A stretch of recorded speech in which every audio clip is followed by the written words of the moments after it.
आगे बढ़ते हैं। इजराइल 3 मोर्चों पर युद्ध लड़ रहा है। इस्माइल हानिया की हत्या के बाद ईरान और आतंकी संगठन बौखलाए हुए हैं। ऐसे में इजराइल भी पूरी तरह से तैयार है। अगर ईरान ने इजराइल पर हमला किया तो उसे 6 देशों के गठबंधन से सामना करना होगा। ईरान को गाजा बना देगा इजराइल। पीएम नेतन्याहू गाजा के बाद ईरान और हिजबुल्लाह को एक साथ निपटा देना चाहते हैं।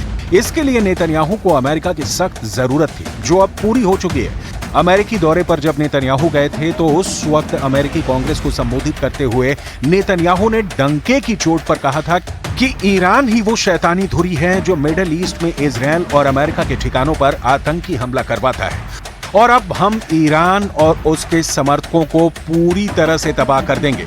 नेतन्याहू के इस भाषण के बाद जहां 30 जुलाई 2024 को हिजबुल्लाह के नंबर 2 टॉप कमांडर फुआद शुक्र को बेरूत में हवाई हमले में मारा गया, तो वहीं 31 जुलाई 2024 को तेहरान में ईरान के सबसे सुरक्षित इमारत में रिमोट कंट्रोल बम से सोते हुए हमास चीफ हानिया को रात 1:45 बजे मार दिया गया।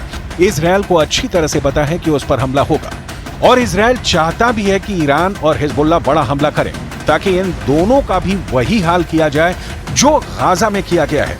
गाजा में 300 दिन से ज्यादा की जंग में 40,000 से ज्यादा फिलिस्तीनी मारे जा चुके हैं, जबकि 20,000 के करीब हमास लड़ाके आईडीएफ ने मार दिए हैं। जरा देखिए इजराइल को और कौन कौन से देशों का साथ मिल रहा है। ईरान को जहां Qatar, Lebanon, Iraq, Syria, Yemen, Turkey और फिलिस्तीन का साथ मिल रहा है, तो वहीं इजराइल को अमेरिका का साथ मिल रहा है। कुछ रिपोर्ट का दावा है कि इजराइल को अरब देशों का भी साथ मिल रहा है, जिसमें सऊदी अरब, यूएई और जॉर्डन शामिल है।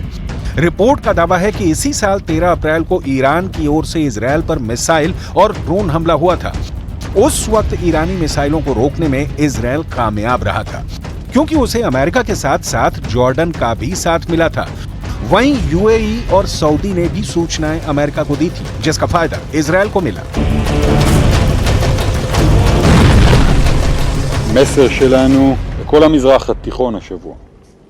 אנחנו מי שתוקף אזרחי ישראל, מי שתוקף את מדינת ישראל, אנחנו מוכנים ללכת רחוק, יודעים להתאמץ מאוד, להביא מודיעין מאוד מדויק, ללכת, לפגוע, להרוג וגם לקחת סיכונים.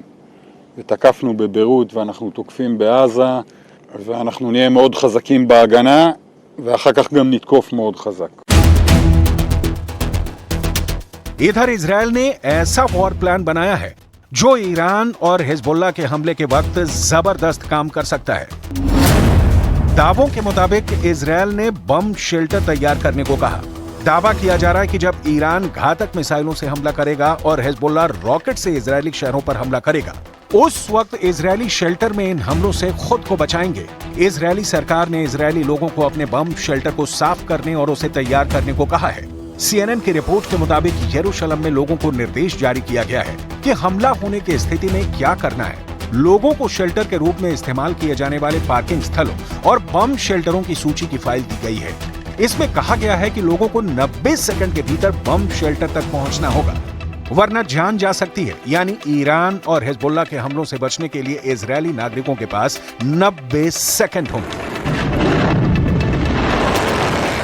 इधर पूरी दुनिया की निगाहें इस वक्त ईरानी मिसाइलों और हिजबुल्लाह के रॉकेट ब्रिगेड पर टिकी है।